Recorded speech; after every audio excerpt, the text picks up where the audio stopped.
Alors, on parle de la femme. J'essaie un peu de passer en revue rapidement ce que ça voulait dire. Parce que moi, je ne suis pas de la nature. Je pense que ça doit être l'attitude d'un enfant de Dieu. Un enfant de Dieu ne se laisse pas embobiner, emballer dans des mouvements. Sinon, tu risques de te retrouver en train de faire quelque chose qui n'a rien à voir avec ton identité. Il faut toujours chercher à savoir pourquoi je fais ça. Qu'est-ce qui se passe dans le monde? Et que dit la parole de Dieu en fonction de ce qui se passe? Est-ce que je dois me retrouver en train de faire ça ou je dois préserver mon identité? Très tôt ce matin, j'étais en train de prier pour un jeune qui est parti en vacances. Alléluia. Il est parti très loin vers les Amériques là-bas. Je lui dis, pendant que j'étais en train de le bénir, j'ai dit, n'oublie pas ton identité. Tu es un enfant de Dieu. Alléluia. Je veux bien t'accompagner. Je veux bien être avec toi pour être sûr que tu feras ça, tu ne feras pas ça. Mais je sais que quand tu sais, tu connais ton identité, alléluia, tu te comporteras comme tel. Et toi, tu es un enfant de Dieu. Un enfant de Dieu a une certaine marge de choses qu'il doit faire en fonction de son identité. Est-ce que quelqu'un peut me dire amen? On dit le 8 mars, le mois de la femme, on parlera du droit, des droits de la femme, de droit et égalité et liberté, hein? Justice. Droit, on va parler, donc ces mois-là, ils sont en train de célébrer, faire des manifestations pour les droits. Donc là, on est en train de dire... rappeler encore le droit de la femme. Donc je comprends qu'avant, la femme n'avait pas de droits. J'aime des choses des fois dans l'éducation, sur le cycle d'éducation en Europe, où un petit papa peut te dire j'ai le droit de prendre les jus. On va à l'école lui dire c'est droit et on n'attend pas.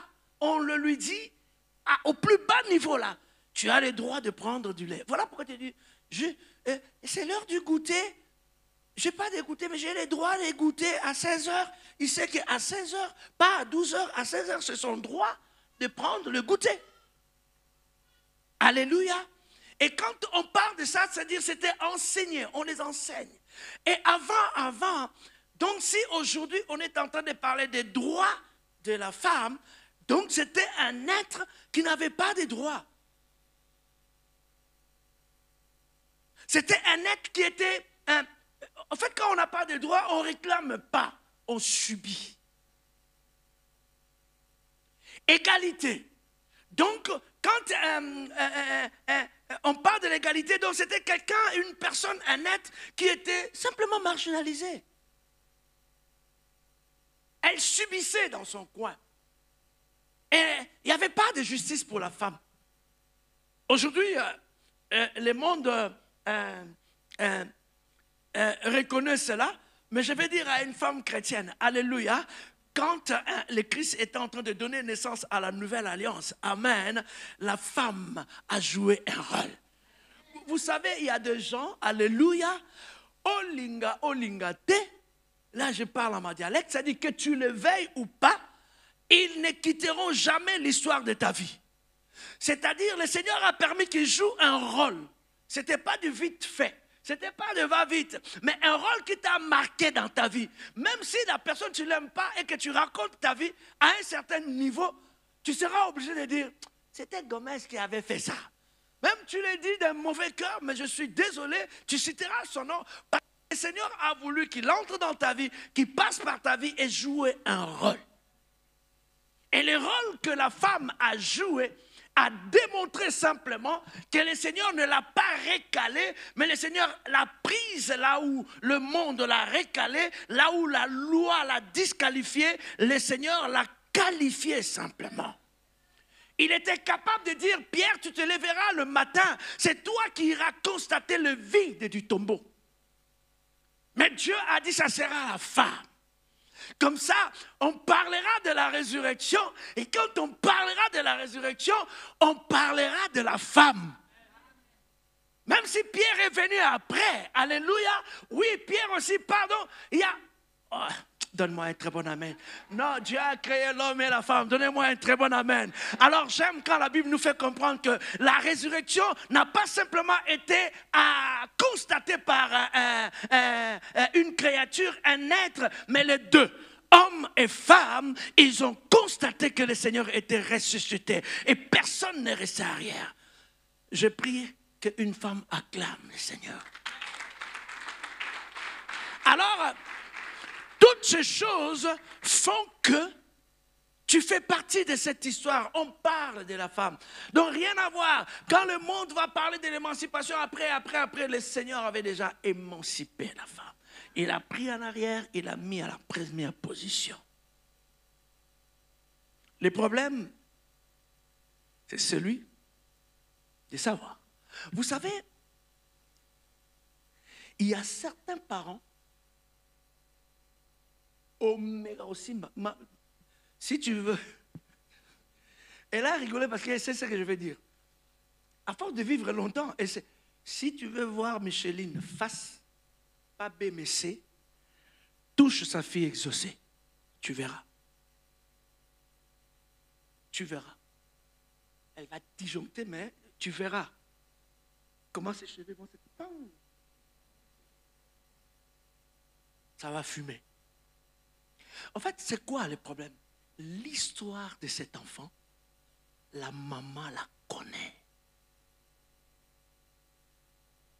Comment elle est venue? Vous savez, il y a des enfants qu'on arrive à voir dans la vie avec beaucoup de difficultés. Beaucoup de difficultés. Moi, quand je vois la petite miracle là, Daphné, mais je vois encore, c'était ici ou là, que j'étais assis à l'église, dans la journée où, quand rien n'est arrivé, je prie avec ma fille. La médecine déclare stérile ma fille.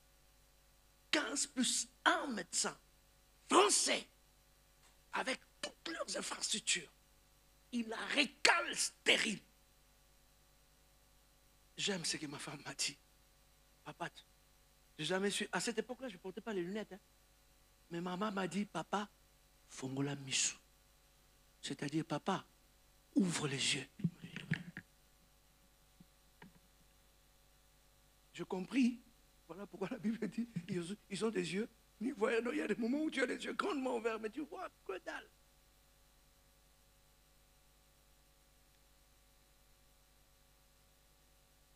Et dans l'histoire de cet enfant, tu ne peux pas jouer. Parce que la manière que Dieu a fait grâce, qu'elle puisse naître, c'était un grand combat. Aujourd'hui, il y a une des choses qui peut faire défaut à la femme, c'est ignorer comment la femme est venue. Hein? En fait, l'histoire de ta vie à un certain moment, dans ton innocence, est détenue par tes parents. Mais à un moment où tu commences à grandir et être conscient, les parents doivent te transmettre l'héritage, que tu saches comment tu es né, quelles ont été les circonstances. Alléluia, ça tu n'oublieras pas. Tu n'oublieras pas. Et ça fera un appui pour toi. Parce que je dis à quelqu'un qui va me dire amen, tu n'es pas n'importe qui. On n'est pas tous pareils. Voilà pourquoi de ma vie, et je conseille à un enfant de Dieu de ne pas chercher à être parce qu'il est. Tu n'as pas bien compris. Aujourd'hui, on se rentre dessus parce que je veux être comme. Non, moi je ne veux pas être. Je suis comme moi. Je suis calme. Voilà pourquoi les gens qui ne comprennent pas certains enfants de Dieu disent, mais pourquoi tu ne fais pas comme les autres? Mais je ne peux pas faire comme les autres parce que je ne suis pas comme les autres. Je suis moi. Entre moi et les autres, il y a une différence. Je connais. N'oublie jamais l'histoire de ta vie. Ah, je dis à une femme, aujourd'hui, beaucoup de femmes ne savent pas comment est venue la femme. Pourquoi est venue la femme? Quel a été le but, alléluia, de l'existence de la femme? Qu'est-ce qui avait motivé Dieu? Qu'est-ce qui avait motivé Dieu pour que la femme existe? C'était quoi la circonstance? Assis-toi un peu pour aller là, chercher à comprendre. Et ça va t'aider à marcher. Ça va t'aider à te dire, est-ce que je suis l'image de cette femme que Dieu a créée, a appelée à l'existence? Parce que si tu ignores ça, en fait, tu deviens un problème pour toi. On est ensemble? En ignorant qui tu es, tu deviens un problème pour toi. Mais en sachant qui tu es une bénédiction pour toi. Donnez-moi un très bon amen. Non seulement tu es une bénédiction pour toi, mais tu es une bénédiction pour ton environnement. Tout ce qui est proche de toi est béni. Ça, tu arrives à maîtriser, à savoir qui je suis. Comment je peux me conduire. Pourquoi je suis là. Quel est le but de l'existence de la femme? Quand on parle des droits de la femme, je dis à une femme, les droits, l'émancipation spirituelle a déjà eu lieu dans la nouvelle alliance. Ignorant cela, la femme qui n'a pas reçu le Seigneur est restée sans droit. Alléluia. Subit la loi. Mais la femme, amen, qui a compris, qui s'avance vers le Seigneur, alléluia, il s'avance vers la loi, elle est exemptée de cette loi-là. Voilà pourquoi, quand la femme qui avait, le coulement de sang est venue au moment où la loi l'a disqualifiée, le Seigneur l'avait qualifiée. Et pire encore, elle a reçu sa guérison. Pendant le moment où le monde pouvait l'exclure, parce que la loi l'excluait. Hein? Pendant le moment où tu ne t'attends même pas à recevoir, c'est ce moment-là que le Seigneur dit, le petit pas que tu fais, qui t'avance vers lui, te donne plus que quand le monde te qualifie. Voilà pourquoi moi j'ai toujours dit à quelqu'un, direction and direction in my life is Jesus. Elle est où Sephora? Allez lui dire que je parlais anglais. La direction de ma vie, c'est Jésus. Alléluia. Ce n'est pas, c'est Jésus.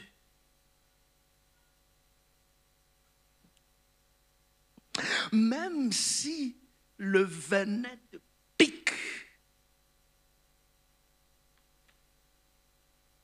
même si, oui, le venin fait effet, mais la Bible dit, dans les déserts, il dit, ne regardez pas la morsure du serpent. Regarde. Alléluia. Donc je suis en train de comprendre, oui, je peux être mordu. Hein? Ça peut faire mal. Oui, le venin peut toucher ma vie. Mais je garde mon regard à Dieu. Dieu capable de faire tout ce qu'il dit, il fera. Oh. Il accomplira toutes ses promesses envers moi, et je garde ma foi en Dieu. Même les venins, il ne m'abandonnera pas. Hein? Vous savez, le problème c'est que, Pierrette, ma fille, le problème c'est que dans la présence de Dieu, il y a certaines personnes qui ne sont que des chantres. En fait, il fera. Capable de faire, il verra. Quand les problèmes arrivent, il oublie qu'il fera. Quand il est dépassé, il oublie. Il fait. En fait, je vais te dire, hein, ton âme est en train de chanter, Dieu est incapable de faire. C'est ça, non? Mais si je chantais, il est capable de faire. Même s'il y a la morsure qui touche ma vie, je garderai ma foi en Dieu. Je garderai ma foi en Dieu. Alors, je dis, tu as les devoirs, maman, femme. À savoir, à aller voir pourquoi j'ai été créé. Qu'est-ce qui avait motivé? C'est quoi le but? Prenez-moi Proverbe, chapitre 16, verset 4. Ils l'ont marqué. C'est notre première lecture.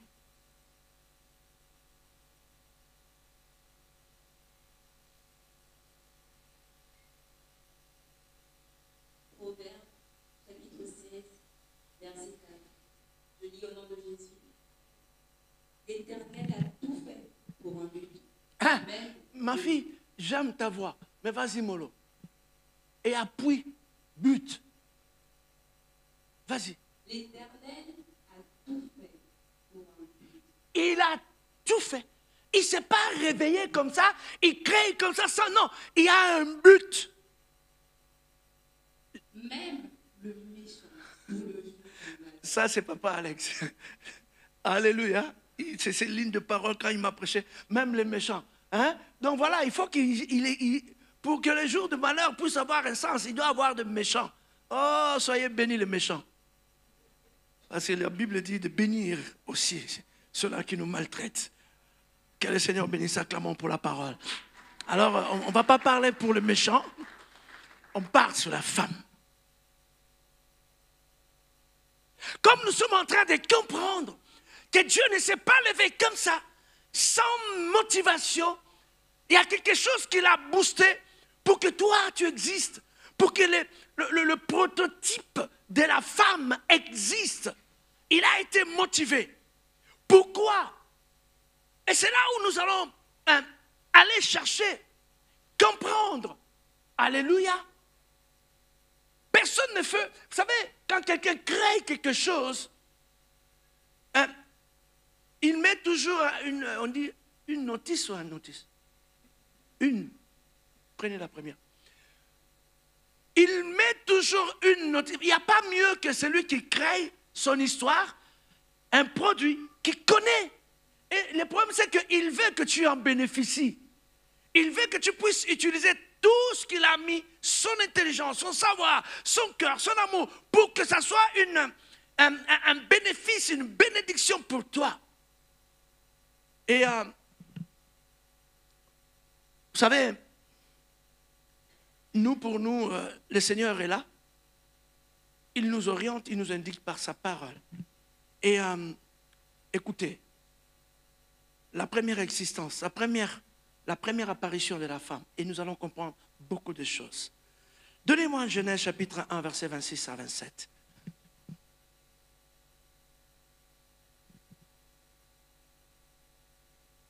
Ah, 26 à 27. Genèse 1, verset 26 à 27. Je lis au nom de Jésus. Puis Dieu dit, faisons les hommes de sorte qu'ils soient notre image, qui nous ressemblent. Ils dominent sur les poissons de la mer, sur les oiseaux du ciel, sur les bestiaux, sur toute la terre et sur tous les reptiles et les insectes. Dieu créa les hommes de sorte qu'ils soient son image.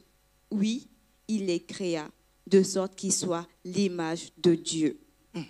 Il les créa hommes et femmes. Ah ouais, tu lis bien, ma fille. Donc je dis à quelqu'un, je dis à une femme, tu as été créée par Dieu.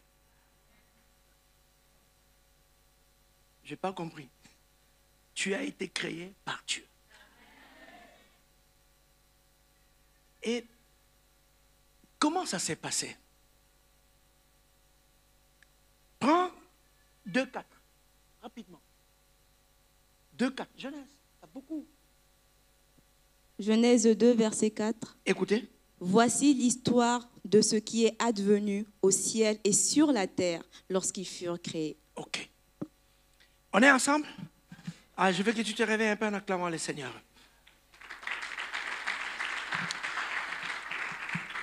Vous savez, quand vous lisez le livre de Genèse, au chapitre 1, vous trouvez les choses en gros, en résumé.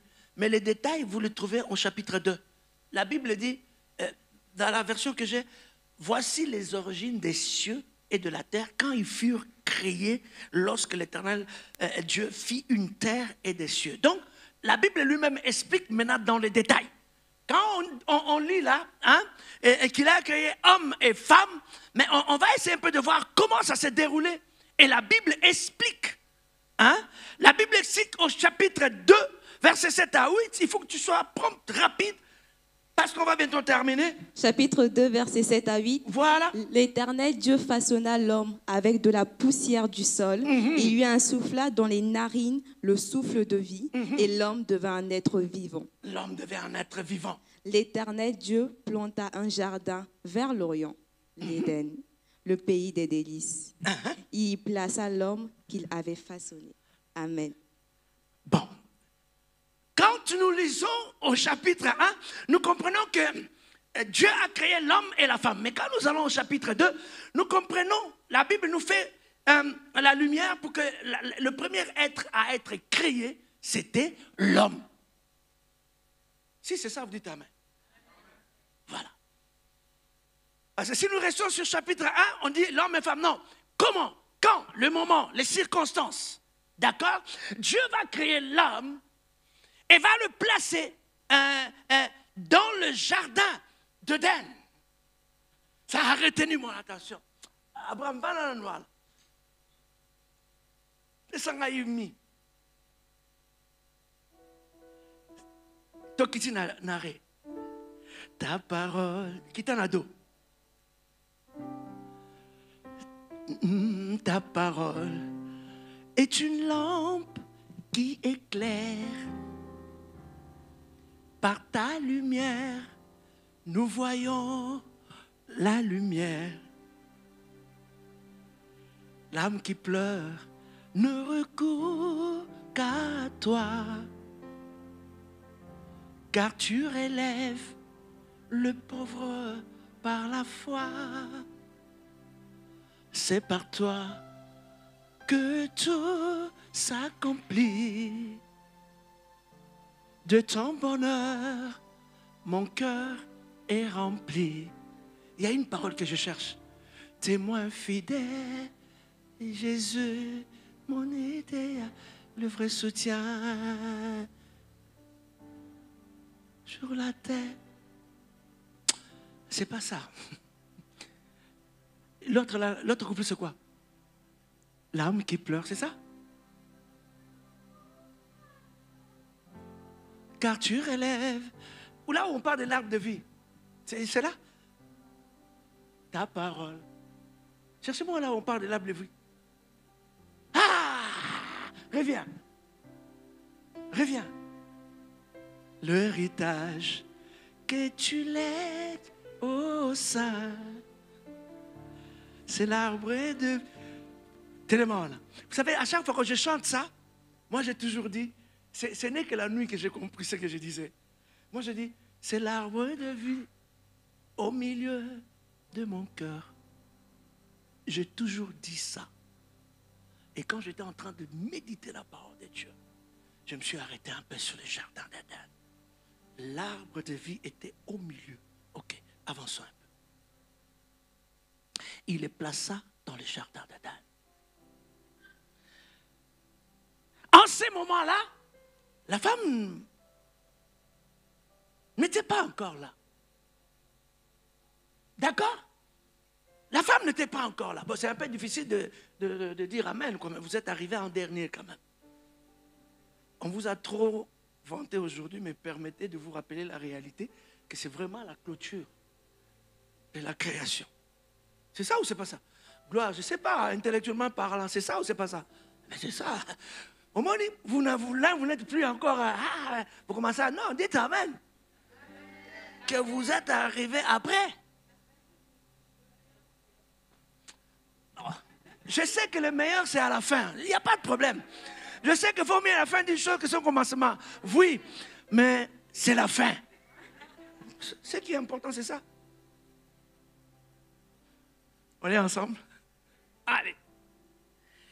Dieu va créer l'homme, il va le placer au milieu du jardin. La femme n'est pas encore quelque part. Elle n'est pas encore là. Et le verset 2, verset 15, chapitre 2, verset 5, 15, rapidement. Chapitre 2, verset 15. Ah oui, tu es avec moi. Vas-y, ma fille. L'Éternel Dieu prit l'homme et l'établit dans le jardin d'Éden. L'Éternel prit l'homme et l'établit, les plaça dans le jardin d'Éden pour le cultiver, et pour le garder. Ah, alléluia. À ce moment-là, la femme n'est pas encore là. Reste dans les jardins. Je dis à quelqu'un, donnez-moi un très bon amen.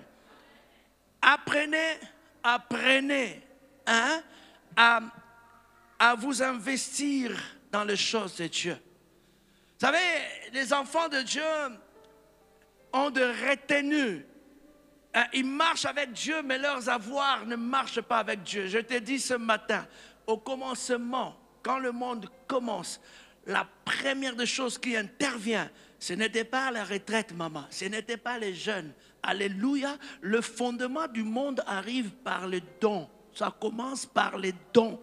Dieu a donné. Ne te retiens pas de donner parce que tu es un fruit du don de Dieu. Et il y a des choses qu'on ne doit pas prêcher à l'homme. C'est dans la nature divine de l'homme, dans l'ADN spirituel de l'homme. Nous avons vécu quelque chose que je partageais jeudi avec mon fils bien-aimé, hein, en qui j'ai beaucoup de confiance. Lui, là où il est, moi, je dors tranquille. Amen. Serviteur Yannick, sois béni. Viens. Viens, serviteur. Ça va, hein, je vois, ça commence à venir. Hein. Il n'y a pas longtemps qu'il est venu là. Waouh, ça va. Oh mon Dieu. Il est arrivé au Portugal. Ah, écoutez bien. Il est arrivé au Portugal, papa, au Portugal. Et quand il était dans les tourments, dans les tourbillons, dans les turbulences, je me rappelle un jour, il m'appelle et dit, je suis désemparé. Je dis, ok, bienvenue en Europe. Je suis désemparé. 5 heures du matin, mais disjoncté grave, quoi. Je dis, calme-toi, ça va passer. Et pendant qu'il était dans le tourment, dans la rétention, il a rencontré un ami. Un ami qui ne se connaissent pas, ils se sont retrouvés dans le centre de rétention. Et après, comme ils ont tissé de liens forts, et moi quand je le dépannais, je lui dépannais aussi. Du coup, j'ai adopté cet enfant-là. Papa, je l'ai adopté. Je commençais à l'appeler comme lui, parce que lui, c'est mon neveu de sang. Hein. Je commençais à l'appeler, ce garçon. On l'a libéré avant lui, il n'avais pas où aller. J'ai pris 50 €, papa. Si tu connais une poche qui a aussi la liberté de sortir le sous, c'est la mienne. Les gens qui me connaissent, ils savent. Moi, quand l'argent est là, il faut d'ailleurs que pour que je me préserve, j'ai dit sur maman, prends un peu, ça tient. Parce que là, je n'avais qu'un billet de 20 € hier. Et Joyce, papa, je vais. J'ai dit, allez, prends. Après, je me retrouve, je n'ai rien. Après, je me disais, comment je vais trouver l'argent pour acheter le médicament pour Chloé, tout ça, tout ça. Bref, ne vous en faites pas, quand la poche est vide, la carte, il y a toujours quelque chose, papa. Et je lui ai donné 150 €. J'envoie, paye la maison, paye pour 1 mois. Et tu n'as pas à manger. Oncle, j'ai dit, oh mais 50. Et j'envoie. Comme ça, je ne le connais pas, William, je ne connais pas, je donne. Et cet enfant-là, ce garçon, avait son oncle à Luxembourg. Hein? En Hollande. Son oncle propre.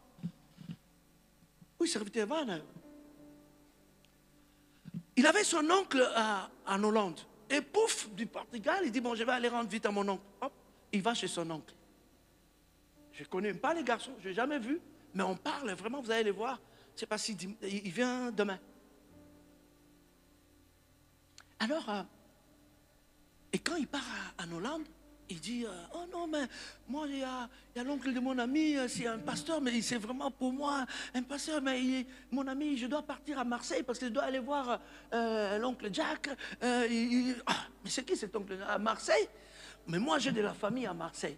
Son oncle dit, moi, j'ai de la famille à Marseille. Tu parles de quel pasteur? Ah, mais tu connais pas? Bon, attends, je te montre la photo. Et les garçons montrent la photo à son oncle. Et c'était ma photo parce que quand je les envoie à Portugal, oh, papa, son oncle dit, mais c'est quoi ce que je vois? Attends, il sort son portable, tac, tac, tac, il montre à son neveu, il montre ma photo. Vous savez quoi? Ces garçons, c'est les neveux propres à la famille, parce que je parle famille, parce que ces frères-là est une famille pour maman Maggie et papa Gomez, c'est son oncle propre. Gomez qui m'appelle, quand il me parle, j'avais la chair de poule. Je dis, waouh, Seigneur Jésus. Gomez, comment, dis-moi, tu étais fier de ton pasteur ou pas? Oh, mais c'est maman Maggie. Quand on parle comme ça de votre pasteur, mais invitez-moi à manger à la maison quand même, hein? Oh.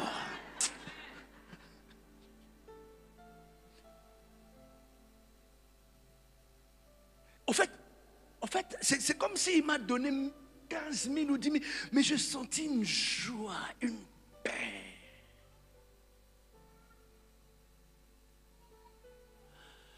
La nature de donner fait partie des ADN qu'un enfant de Dieu a. Tu l'as dans tes génétiques spirituelles. Si tu ne donnes pas, tu seras pauvre. Parce que de nature, donnez-moi un très bon amen. Tu es appelé à donner sans qu'on te force. Si on commence à te forcer de donner, tu es en train de tuer des gènes dans ta vie. Il y a des cellules spirituelles que tu es en train d'étouffer. Parce qu'on peut être en vie et avoir des cellules qui sont mortes.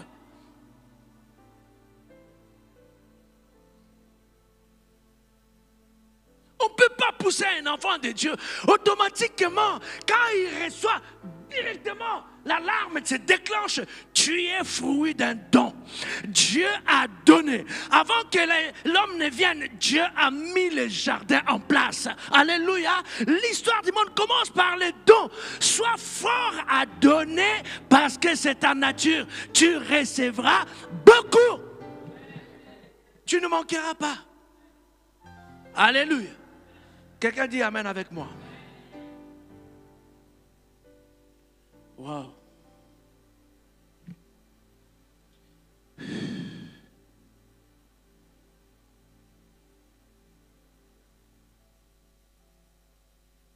La femme ne vient pas encore.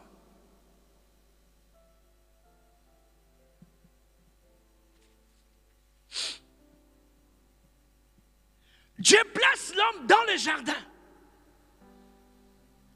Répète avec moi, que veut dire le jardin? Que représente le jardin dans le langage spirituel? Hein? S'il faut définir le jardin avec le terme littéraire, on dit le jardin, c'est un lieu de délice.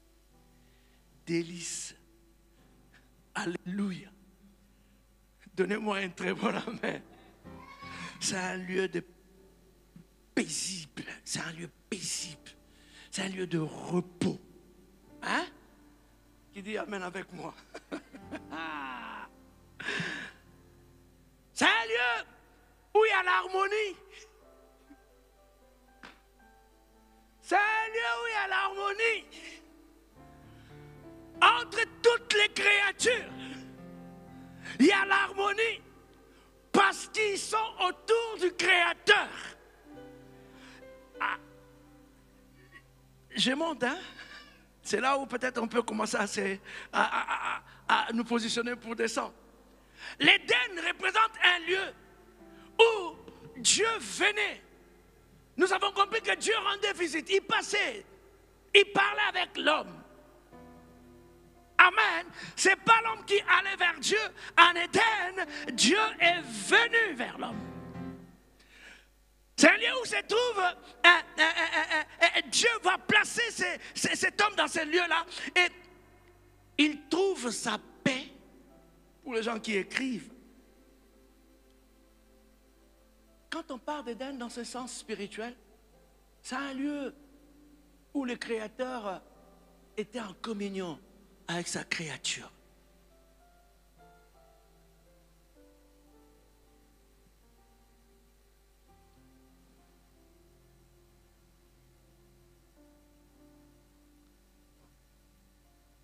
C'est un lieu que Dieu a donné dans l'homme. Dieu a donné à l'homme Éden. Il a placé l'homme là.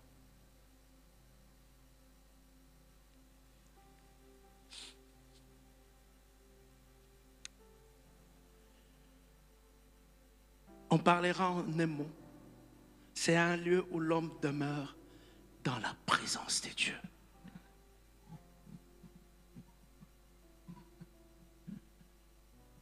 C'est un lieu où l'homme, il est là. Il n'y a pas de retenue, il n'y a pas de pont, il n'y a pas de... Il est là, Dieu vient. Il parle avec l'homme. C'est un lieu où Dieu place l'homme. Comprenez déjà, Éden, c'est un don de Dieu pour l'homme.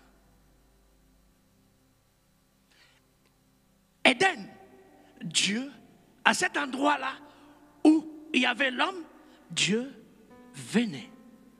On ne pouvait pas être en Éden si ce n'est pas Dieu qui te prend et te place.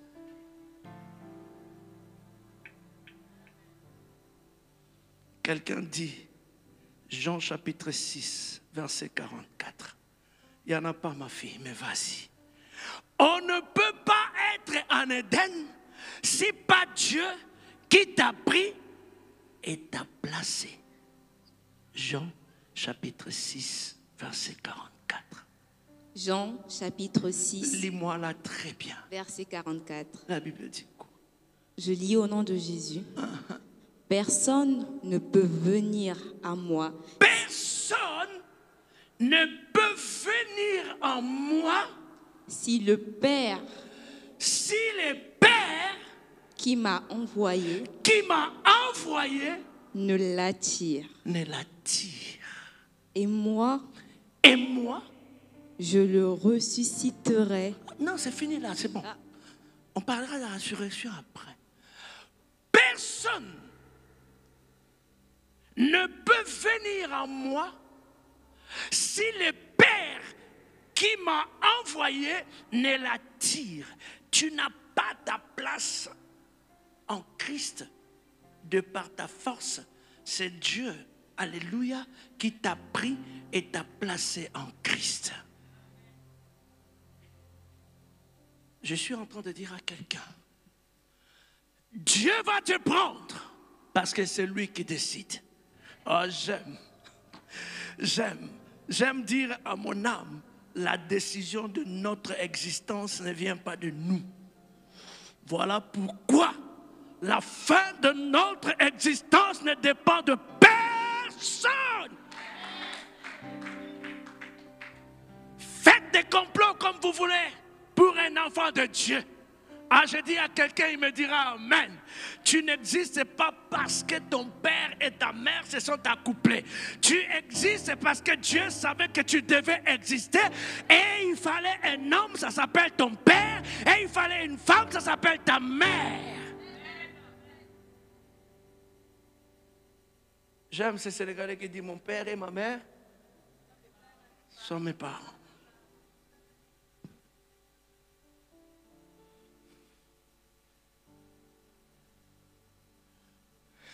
Mais ils ne sont pas mes créateurs. Ils ne sont pas mes créateurs. Donc je comprends, au-dessus de mes parents, il y a mon créateur. C'est pas parce que je sais que je dois manquer de respect à mon père. Le créateur dit, honore ton père et ta mère. Oh, je dis à un parent ce matin, tu es un instrument que Dieu a fait pour que tes enfants existent. Mais n'oublie pas, au-dessus l'issue de votre rencontre, il y a un créateur. J'aime Marie Misamo qui dit Mokeli nanga, aebinga, nakombo nanga, ngaipe, naebie, nakombo naye toyemba. Yannick, Francis, vous devez toujours avoir vos micros là. Vous deux là. On va bientôt terminer. Ah là là.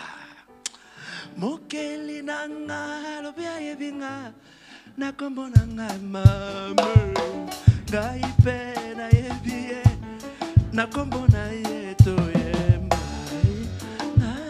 yebinga ko ngaipe papa na yoye nakombo na ye mokeli nanga yebinga nakombo nanga ngaipe na yepie na kombo na ye toyeba keli nanga ayebiga na kombo nanga ngaipe yes hallelujah ata babemelinga mokanda ayebinga na kombo nanga na ndimi ngaipe na yepie na kombo nanga toyeba keli nanga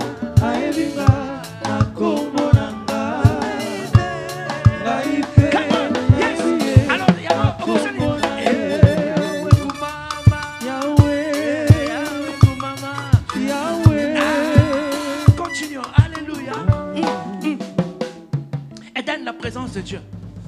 Alléluia. On n'a pas notre place en Éden parce que, non, c'est parce que Dieu a fait tant. Et la Bible déclare, car Dieu a tant aimé.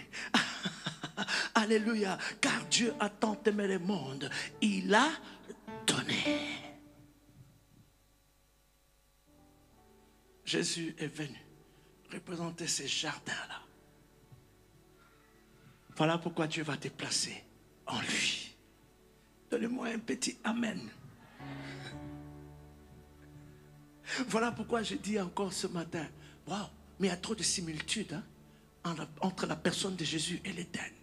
La profondeur de l'Éden et la personne de Jésus. L'Éden a existé avant Adam. Jésus était là avant. Parce qu'en fait, Jésus est venu donner une nouvelle ère, un nouveau départ, une nouvelle race.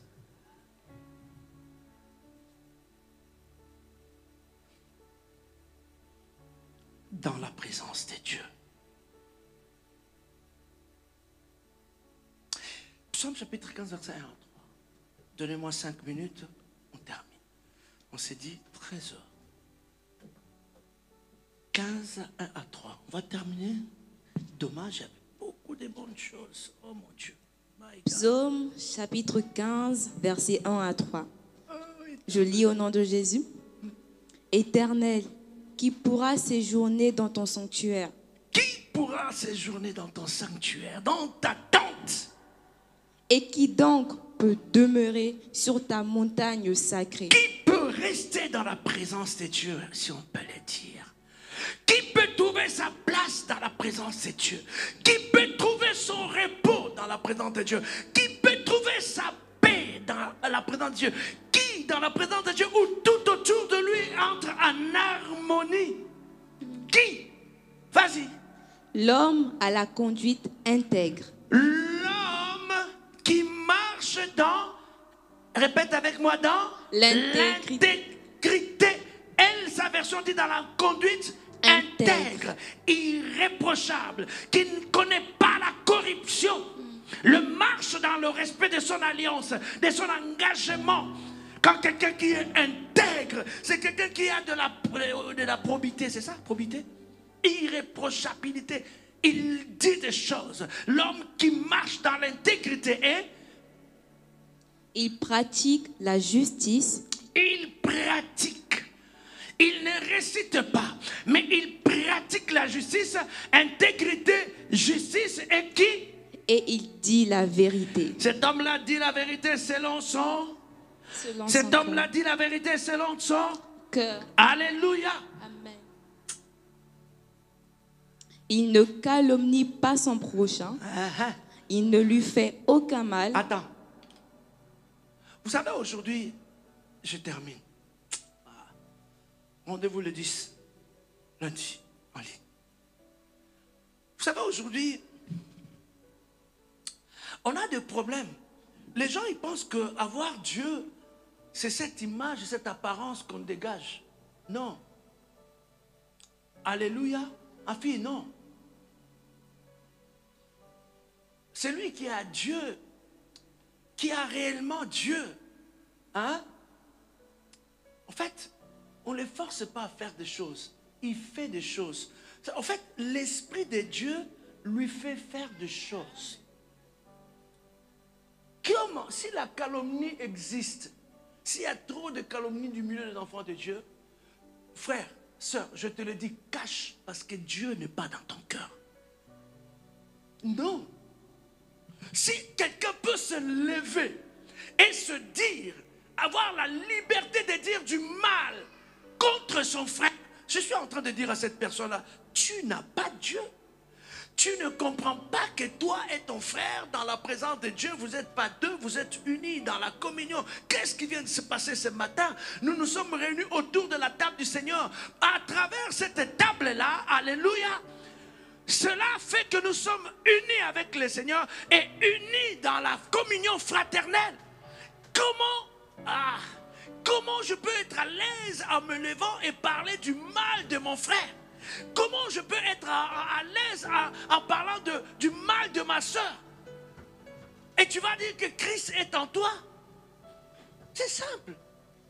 Non, c'est toi qui vis. C'est toi qui vis. Le jour où tu porteras le costume de Christ qui vit en toi, alléluia, en fait, tu feras des choses naturellement. Parce que l'Esprit de Dieu est en toi. Alléluia. Retenez bien. L'intégrité, pratique de la justice et dire la vérité selon son cœur. Fermons nos yeux. Nous allons nous retrouver pour la suite de ces messages le lundi 10. Mettons-nous debout. Yesu azali awa, Yesu azali awa, oh Yesu azali awa, Yesu azali awa, Yesu azali awa, Yesu Yesu azali awa, Yesu azali awa, Yesu azali awa, Yesu azali awa, Yesu azali awa, Yesu azali awa,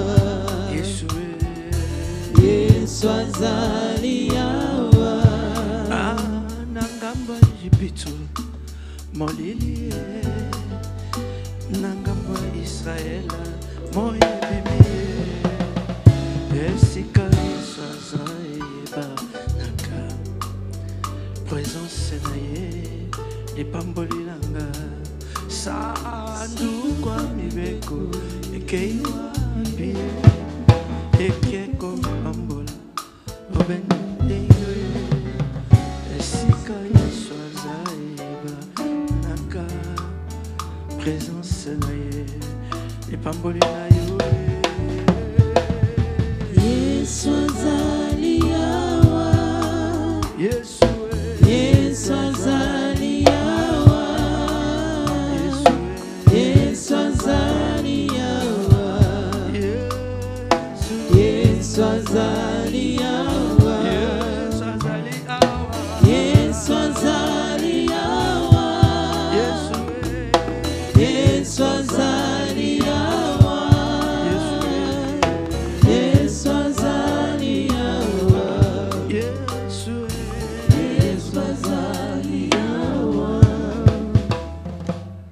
Seigneur, notre Dieu, nous voulons te bénir, nous voulons te rendre grâce. Merci, éternel, pour ce temps que nous avons passé dans ta présence. Merci pour la présence de tes enfants. Merci pour ton esprit. Merci pour cette parole qui nous introduit au mois de la femme. Père, nous prions vraiment que tu nous accompagnes pour que nous puissions partager ce message dans la profondeur encore et de nous disposer davantage dans les profondeurs de cette parole éternelle et pour que ton peuple soit accompagné. Accompagne-nous, Tante Dieu, à notre prochaine rencontre lundi. Nous prions vraiment que tu nous disposes, éternel, que rien ne s'élève comme obstacle à ce programme qui est en train d'être programmé du haut de la chair. Le Dieu de la Bible est fidèle. Nous comptons en ta fidélité éternelle. Pendant que ton peuple t'a apporté son offrande, bénis-la et laisse que celle-ci, éternelle, par ta grâce, ramène des témoignages et des témoignages dans la vie de tes enfants. Nous savons que dans ta fidélité, tu vas honorer la foi, l'humilité et ton Dieu qui a accompagné tout cela et la joie qui ont apporté cette offrande dans ta maison. Je lève ma main, étant notre Dieu, pour bénir la semaine qui commence en te priant, étant ta Dieu, en demeurant au contrôle de tout. Garde-nous le lundi, mardi, mercredi, jeudi, vendredi, samedi et pour notre prochaine rencontre de dimanche. Éternel, je veux recommander la nuit des prières du 7 entre tes saintes mains et l'arrivée de la servante Joyce entre tes saintes mains. Je prie, Éternel, que ces programmes puissent vraiment être une sémence de vie dans les cœurs de ton peuple. Et ceux-là qui, de loin, ont eu à partager, à suivre ces cultes avec nous, Éternel, nous le bénissons aussi. Que le retour de tes enfants se fasse dans la paix, dans la joie, dans le nom de Jésus. Nous avons ainsi prié. Amen. Que Dieu vous bénisse. Saluez-vous. Je vais...